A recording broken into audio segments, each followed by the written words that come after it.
reached out a hand from under the blankets and rang the bell for Jeeves. "Good evening, Jeeves." "Good morning, sir." This surprised me. "Is it morning?" "Yes, sir." "Are you sure? It seems very dark outside."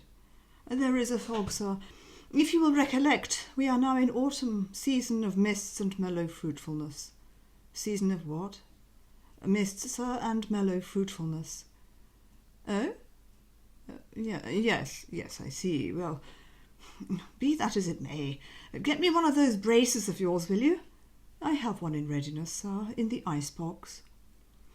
He shimmered out, and I sat up in bed with that rather unpleasant feeling you get sometimes that we're going to die in about 5 minutes.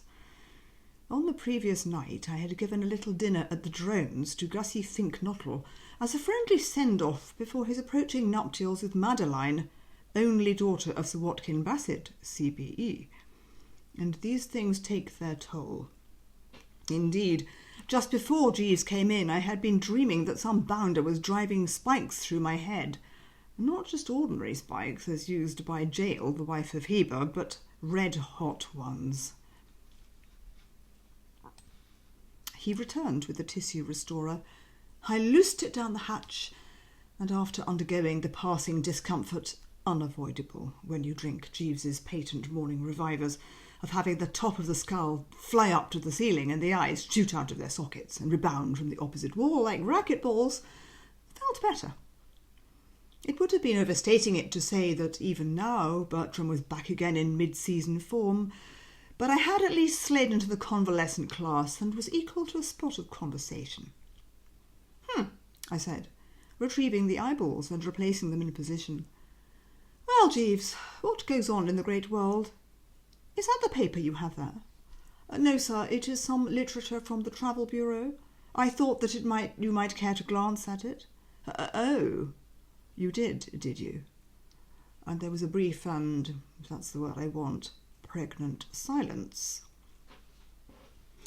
I suppose that when two men of iron will live in close association with one another, there are bound to be occasional clashes, and one of these had recently popped up in the Wooster home.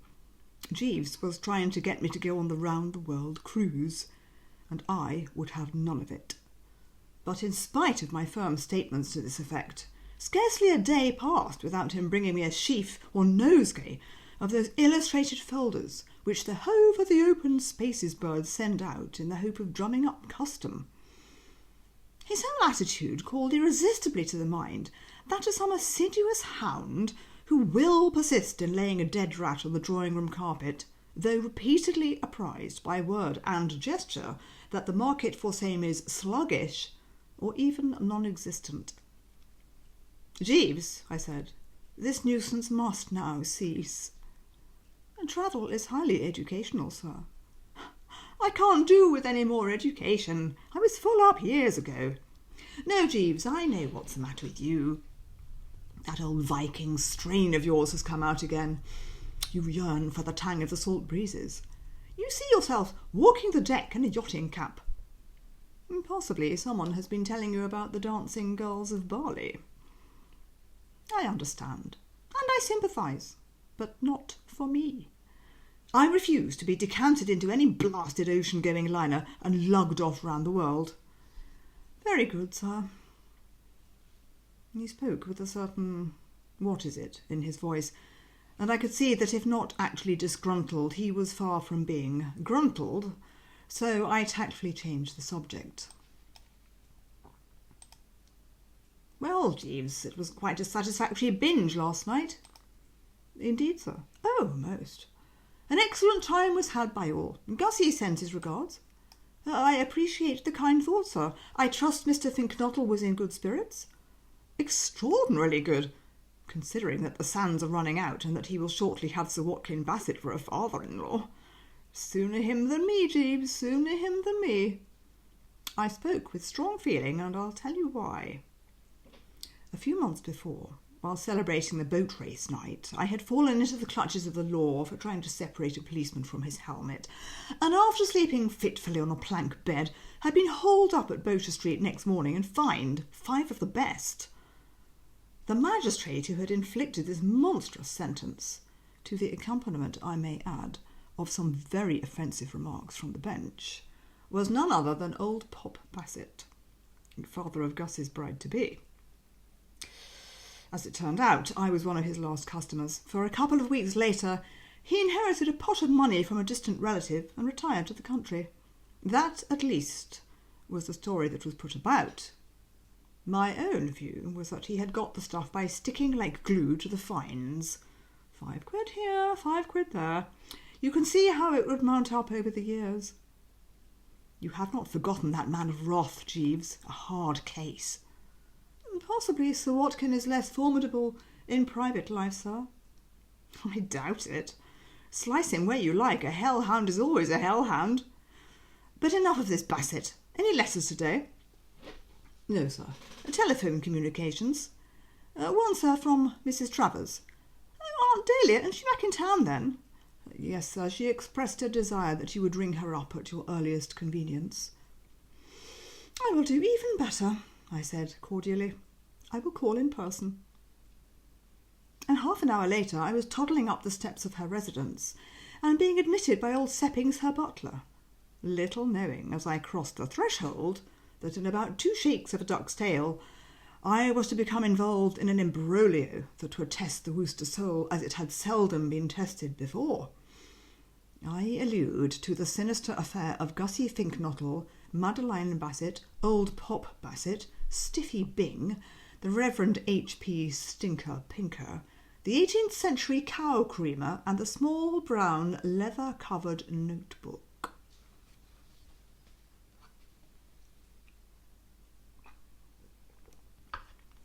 No premonition of an impending doom, however, cast a cloud on my serenity as I buzzed in. I was looking forward with bright anticipation to the coming reunion with this Dahlia. She, as I may have mentioned before, being my good and deserving aunt, not to be confused with Aunt Agatha, who eats broken bottles and wears barbed wire next to the skin. Apart from the mere intellectual pleasure of chewing the fat with her, there was the glittering prospect that I might be able to cadge an invitation to lunch. And owing to the outstanding virtuosity of Anatole, her French cook, the browsing at her trough is always of a nature to allure the gourmet. The door of the morning room was open as I went through the hall, and I caught a glimpse of Uncle Tom messing about with his collection of old silver. For a moment I toyed with the idea of pausing to pip-pip and inquire after his indigestion, a malady to which he is extremely subject. But wiser counsels prevailed. This uncle is a bird who, sighting a nephew, is apt to buttonhole him and become a bit informative on the subject of sconces and foliation, not to mention scrolls, ribbon wreaths in high relief and gadroon borders, and it seemed to me that silence was best. I whizzed by accordingly with sealed lips and headed for the library, where I had been informed that Aunt Dahlia was at the moment roosting. I found the old flesh and blood up to her Marcel wave in proof sheets. As all the world knows, she is the courteous and popular proprietress of a weekly sheet for the delicately nurtured entitled Milady's Boudoir. I once contributed an article to it on what the well-dressed man is wearing.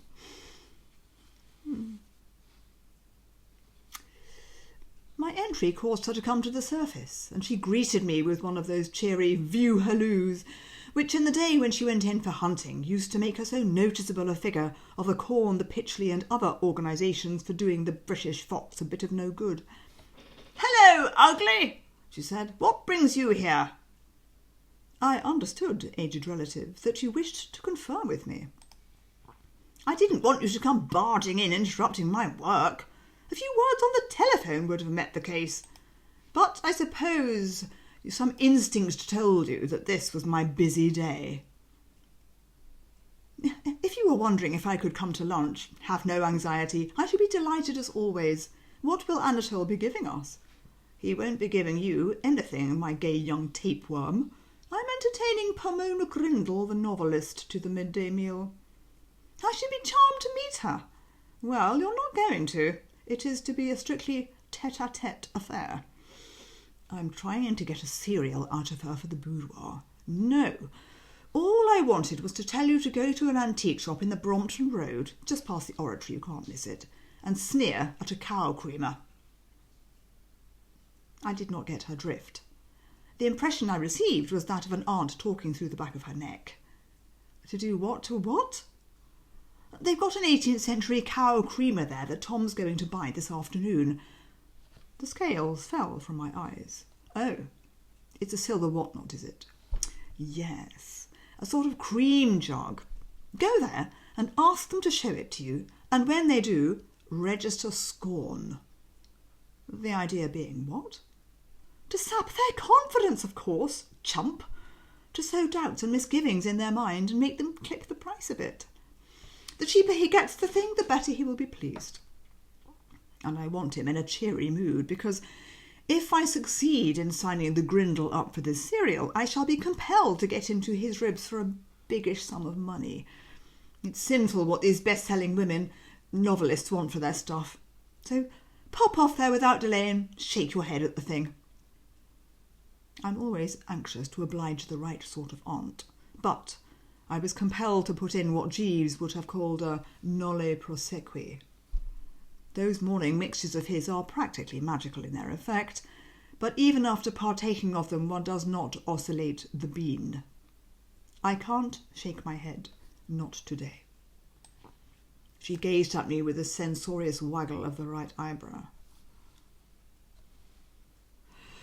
Oh, so that's how it is. Well, if your loathsome excesses have left you incapable of head-shaking, you can at least curl your lip. Oh, rather. Then carry on, and draw your breath in sharply. Also, try clicking the tongue. Oh, yes, and tell them you think it's modern Dutch. Why? Oh, I don't know. Apparently it's something a cow creamer ought not to be. She paused and allowed her eye to roam thoughtfully over my perhaps somewhat corpse-like face. So, you were out on the tiles last night, were you, my little chickadee? It's an extraordinary thing. Every time I see you, you appear to be recovering from some debauch. Don't you ever stop drinking? How about when you're asleep? I rebutted the slur. You wrong me, relative. Except at times of special revelry, I am exceedingly moderate in my potations. A brace of cocktails, a glass of wine at dinner, and possibly a liqueur with the coffee, that is Bertram Wooster. But last night I gave a small bachelor binge for Gussie Finknottle. You did you? She laughed, a bit louder than I could have wished in my frail state of health, but then she is always a woman who tends to bring plaster falling from the ceiling when she's amused. Spink bottle, eh? Ah, bless his heart. How was the old newt fancier? Pretty roguish. Did he make a speech at this orgy of yours? Yes, I was astounded. I was all prepared for a blushing refusal, but no, we drank his health. He rose to his feet as cool as some cucumbers, as Annatelle would say, and held us spellbound. Tight as an owl, I suppose. And on the contrary, offensively sober. Well, that's a nice change. We fell into a thoughtful silence. We were musing on the summer afternoon down at her place in Worcestershire, when Gussie, circumstances having so ordered themselves as to render him full to the back teeth with the right stuff, had addressed the young scholars of Market Snosby Grammar School on the occasion of their annual prize-giving. Thing I never know when I'm starting out to tell a story about a chap I've told a story about before is how much explanation to bung in at the outset. It's a problem you've got to look at from every angle. I mean to say, in the present case, if I take it for granted that my public knows all about Gussie Finknottle and just breeze ahead, those publicans who weren't hanging on my lips the first time are apt to be fogged. Whereas, if before kicking off I gave about 8 volumes of the man's life and history, other bimbos who were so hanging will stifle yawns and murmur, "Old stuff, get on with it." I suppose the only thing to do is to put the salient facts as briefly as possible in the possession of the first gang, waving an apologetic hand at the second gang the while, to indicate that they had better let their attention wander for a minute or two, and that I will be with them shortly. This Gussie, then, was a fish-faced pal of mine, who on reaching man's estate had buried himself in the country, and devoted himself entirely to the study of newts, keeping the little chaps in a glass tank and observing their habits with a sedulous eye. A confirmed recluse you would have called him, if you had happened to know the word. And you would have been right. By all the rulings of the form book, a less promising prospect for the whispering of tender words into shell-like ears and the subsequent purchase of platinum ring and licence for wedding, it would have seemed impossible to discover in a month of Sundays. But love will find a way. Meeting Madeline Bassett one day and falling for her like a ton of bricks, he had emerged from his retirement and started to woo. And after numerous vicissitudes, had clicked and was slated at no distant date to don the sponge bag trousers and gardenia for buttonhole and walk up the aisle with the ghastly girl. I call her a ghastly girl because she was a ghastly girl. The Woosters are chivalrous, but they can speak their minds. A droopy, soupy, sentimental exhibit with melting eyes and a cooing voice, and the most extraordinary views on such things as stars and rabbits. I remember her telling me once that rabbits were gnomes in attendance on the fairy queen, and that the stars were God's daisy chain. Perfect rot, of course. It's nothing of the sort. Aunt Dahlia emitted a low rumbling chuckle, for that speech of Gus's down at Market Snodsbury has always been one of her happiest memories. Good old spink bottle, where is he now? Staying at the Bassett's father's place, Totley Towers, Totley in the Wold, Gloss. He went back there this morning. They're having a wedding at the local church. Are you going to it? Definitely no. No, I suppose it would be too painful for you, you being in love with the girl. I stared. In love? With a female who thinks that every time a fairy blows its wee nose, a baby is born? Well, you certainly were engaged to her once. For about 5 minutes, yes, and through no fault of my own. My dear old relative, I said, nettled, you are perfectly well aware of the inside facts of that frightful affair. I winced. It was an incident in my career on which I did not care to dwell. Briefly, what had occurred was this. His nerves sapped by long association with newts, Gussie had shrunk from pleading his cause with Madeline Bassett and had asked me to plead it for him. And when I did so, the fat-headed girl thought I was pleading mine. With the result that when, after that exhibition of his at the prize-giving, she handed Gussie the temporary mitten, she had attached herself to me, and I'd had no option but to take the rap. I mean to say, if a girl has got it into her nut that a fellow loves her and comes and tells him that she is returning her fiancé to store and is now prepared to sign up with him, what can a chap do? Mercifully, things had been straightened out at the 11th hour by a reconciliation between the two pills, but the thought of my peril was one at which I still shuddered. I wasn't going to feel really easy in my mind till the parson had said, "Wilt thou, Augustus?" and Gussie had whispered a shy, "Yes." "Well, if it is of any interest to you," said Aunt Dahlia, "I am not proposing to attend that wedding myself. I disapprove of Sir Watkin Bassett, and I don't think he ought to be encouraged.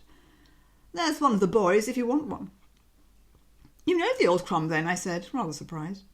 Though, of course, it bore out what I often say, viz. It's a small world.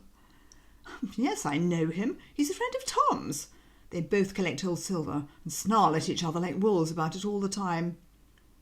We had him staying at Brinkley last month, and would you care to hear how he repaid me for all the loving care I lavished on him while he was my guest?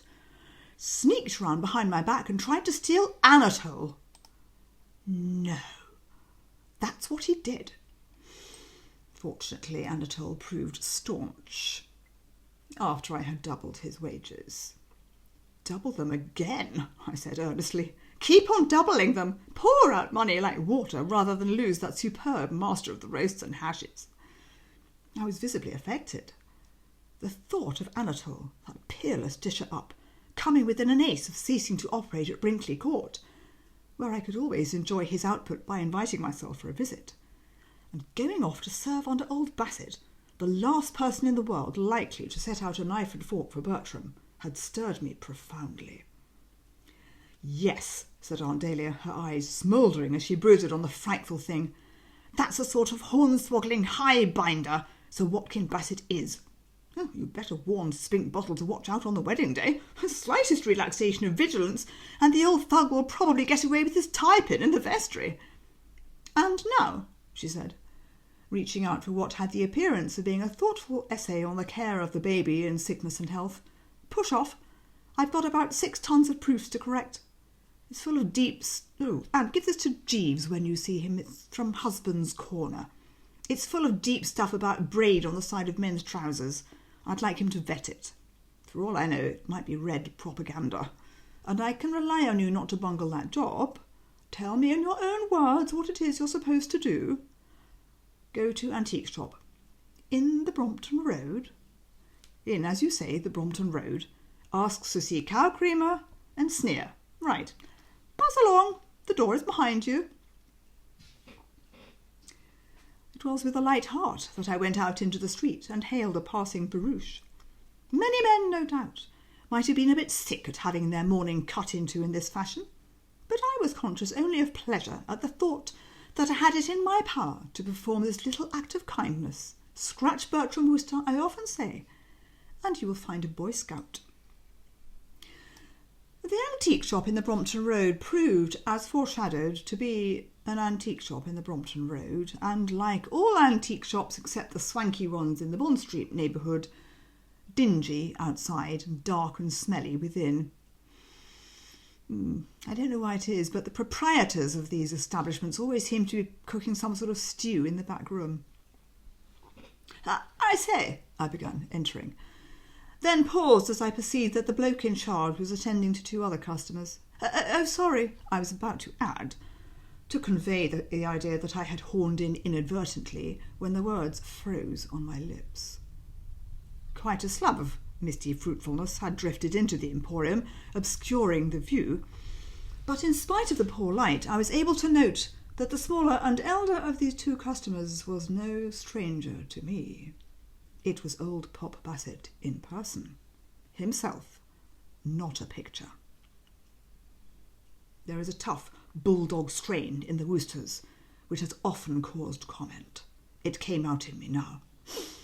A weaker man, no doubt, would have tiptoed from the scene and headed for the horizon, but I stood firm. After all, I felt, the dead past was the dead past. By forking out that £5, I had paid my debt to society and had nothing to fear from this shrimp-faced son of a whatnot. So I remained where I was, giving him the surreptitious once-over. My entry had caused him to turn and shoot a quick look at me, and at intervals since then he had been peering at me sideways. It was only a question of time, I felt, before the hidden chord in his memory would be touched, and he would realise that the slight, distinguished-looking figure leaning on its umbrella in the background was an old acquaintance. And now it was plain that he was hep. The bird in charge of the shop had potted off into an inner room, and he came across to where I stood, giving me the up and down through his windshields. "Hello, hello," he said. "I know you, young man. I never forget a face. You came up before me once." I bowed slightly. "But not twice. Good. Learned your lesson, eh? Going straight now. Capital. Now, let me see. What was it? Don't tell me it's coming back. Ah, of course. Bag snatching. No, it was... Bag snatching, he repeated firmly. I remember it distinctly. Still, it's all past and done now, isn't it? Hey, we've turned over a new leaf, have we not? Splendid. Roderick, come over here. This is most interesting. His buddy, who had been examining a salver, put it down and joined the party. He was, as I had already been able to perceive, a breathtaking cove, about 7 feet in height, and swathed in plaid ulster which made him look about 6 feet across. He caught the eye and arrested it. It was as if nature had intended to make a gorilla and had changed its mind at the last moment. But it wasn't merely the sheer expanse of the bird that impressed. Close to, what you noticed more was his face, which was square and powerful, slightly moustached towards the centre. His gaze was keen and piercing. And I don't know if you have seen those pictures in papers of dictators with tilted chins and blazing eyes, inflaming the populace with fiery words on the occasion of the opening of a new skittle alley, but that's what he reminded me of. Roderick, said Earl Bassett, I want you to meet this fellow. Here is a case which illustrates exactly what I have so often maintained, that prison life does not degrade, that it does not warp the character and prevent a man rising on stepping stones of his dead self to higher things. I recognised the gag, one of Jeeves's, and I wondered where he could have heard it. Look at this chap. I gave him 3 months not long ago for snatching bags at railway stations, and it is quite evident that his term in jail has had the most excellent effect upon him. He has reformed. Oh, yes, said the dictator. Granted that it wasn't quite, oh, yeah, I still didn't like the way he spoke. He was looking at me with a nasty sort of supercilious expression, and I remember thinking that he would have been the ideal man to sneer at a cow creamer. What makes you think he has reformed? Of course he's reformed. Look at him. Well-groomed, well-dressed, a decent member of society. What his present walk in life is, I do not know, but it is perfectly obvious that he is no longer stealing bags. What are you doing now, young man? Stealing umbrellas, apparently, said the dictator. I notice he's got yours. And I was on the point of denying the accusation hotly. I had indeed already opened my lips to do so, when there suddenly struck me like a blow on the upper maxillary from a sock stuffed with wet sand, the realisation that there was a lot in it. I mean to say, I remembered now that I had come out without my umbrella, and yet here I was, beyond any question of doubt, umbrellaed to the gills. What had caused me to take one up that had been leaning against a 17th century chair, I cannot say, unless it was the primeval instinct which makes a man without an umbrella reach out for the nearest one in sight, like a flower groping towards the sun. A manly apology seemed in order. I made it as the blunt instrument changed hands. I say, I'm most frightfully sorry. Old Bassett said he was too, sorry and disappointed. He said it was this sort of thing that made a man sick at heart. The dictator had to shove his oar in. He asked if he should call a policeman, and old Bassett's eyes gleamed for a moment. Being a magistrate makes you love the idea of calling policemen. It's like a tiger tasting blood. But he shook his head. No, Roderick, I couldn't. Not today. The happiest in my life. The dictator pursed his lips, as a feeling that the better the day, the better the deed. But listen, I bleated. It was a mistake. Ha! Said the dictator. I thought this umbrella was mine. That, said old Bassett, is a fundamental trouble with you, my man. You are totally unable to distinguish between meum and tuum.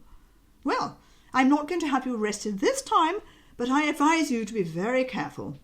Come, Roderick. They biffed out, the dictator pausing at the door to give me another look and say, ha, again. A most unnerving experience all this had been for a man of sensibility, as you may imagine. And my immediate reaction was a disposition to give Aunt Dahlia's commission the miss in bulk and return to the flat and get outside another of Jeeves's pick-me-ups. You know how hearts pant for cooling streams when heated in the chase. Very much that sort of thing. I realised now what madness it had been to go into the streets of London with only one of them under my belt. And I was on the point of melting away and going back to the fountainhead when the proprietor of the shop emerged from the inner room, accompanied by a rich smell of stew and a sandy cat, and asked what he could do for me. And so, the subject having come up, I said I understood that he had an 18th century cow creamer for sale. He shook his head. He was a rather mildewed bird of a gloomy aspect, almost entirely concealed behind a cascade of white whiskers. You're too late. It's promised to a customer. Name of Travers? Ah. Oh, then that's all right. Learn, O thou unshuffled features and agreeable disposition, and I said, for one likes to be civil, that the above Travers is my uncle. He sent me here to have a look at the thing. So dig it out, will you? I expect it's rotten. It's a beautiful cow creamer. Ha, I said, borrowing a bit of the dictator's stuff. That's what you think. We shall see. I don't mind confessing that I'm not much of a lad for old Silver, and though I have never pained him by actually telling him so, I have always felt that Uncle Tom's fondness for it is evidence of a goofiness which he would do well to watch and check before it spreads. So I wasn't expecting the heart to leap up to any great extent at the sight of this exhibit. But when the whiskered ancient pottered off into the shadows and came back with the thing, I scarcely knew whether to laugh or weep. The thought of an uncle paying hard cash for such an object got right in amongst me. It was a silver cow. When I say cow, don't go running away with the idea of some decent, self-respecting cudster such as you may observe loading grass into itself in the nearest meadow. This was a sinister, leering, underworld sort of animal, the kind that was spit out of the side of its mouth for twopence. It was about 4 inches high and 6 long. Its back opened on a hinge. Its tail was arched, so that the tip touched the spine, thus, I suppose, affording a handle for the cream lover to grasp. The sight of it seemed to take me into a different and dreadful world.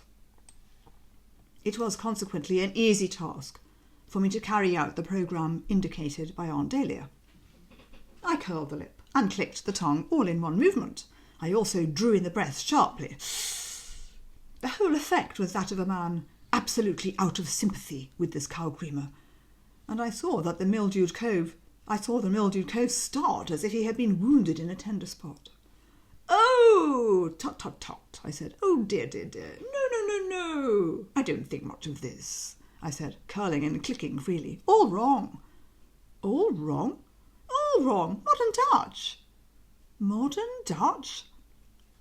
He may have frothed at the mouth, or he may not. I couldn't be sure. But the agony of spirit was obviously intense. "What do you mean, modern Dutch? It's 18th century English. Look at the hallmark." "I can't see any hallmark." "Are you blind? Here, take it into the street. It's lighter there." "Righto," I said, and started for the door, sauntering at first in a languid sort of way, like a connoisseur, a bit bored at having his time wasted. I say at first, because I had only taken a couple of steps when I tripped over the cat, and you can't combine tripping over cats with languid sauntering. And shifting abruptly into high, I shot out of the door like someone wanted by the police, making for the car after a smash-and-grab raid. The cow creamer flew from my hands, and it was a lucky thing that I happened to barge into a fellow citizen outside, or I should have taken a toss in the gutter. Well, not absolutely lucky, as a matter of fact, for it turned out to be Sir Watkin Bassett.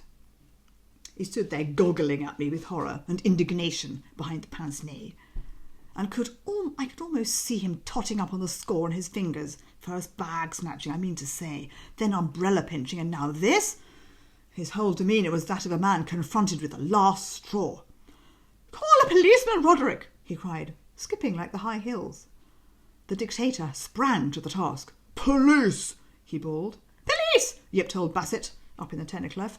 "Police!" roared the dictator, taking the bass. And a moment later something large loomed up in the fog and said, "What's all this?" Well, I dare say I could have explained everything if I had stuck around and gone into it. But I didn't want to stick around and go into it. Sidestepping nimbly, I picked up the feet and was gone like the wind. A voice shouted, "Stop!" But of course I didn't. Stop? I mean to say, all the damn silly ideas. I legged it down byways and along high streets, side streets even, and eventually fetched up somewhere in the neighbourhood of Sloane Square. There I got aboard a cab and started back to civilization. My original intention was to drive to the Drones and get a bite of lunch there, but I hadn't gone far when I realised that I wasn't equal to it. I yield to no man in my appreciation of the Drones Club, its sparkling conversation, its camaraderie, its atmosphere redolent of all that is best and brightest in the metropolis. But there would, I knew, be a goodish bit of bread thrown hither and thither at its luncheon table, and I was in no vein to cope with flying bread. Changing my strategy in a flash, I told the man to take me to the nearest Turkish bath. It is always my practice to linger over a Turkish bee, and it was consequently getting late by the time I returned to the flat. I had managed to put in 2 or 3 hours' sleep in my cubicle, and that, taken in conjunction with the healing flow of perspiration in the hot room and a plunge into the icy tank, had brought the roses back to my cheeks to no little extent. It was indeed practically with a merry tra-la-la on my lips that I latchkeyed my way in and made for the sitting room. And the next moment my fizziness turned off at the main by the sight of a pile of telegrams on the table.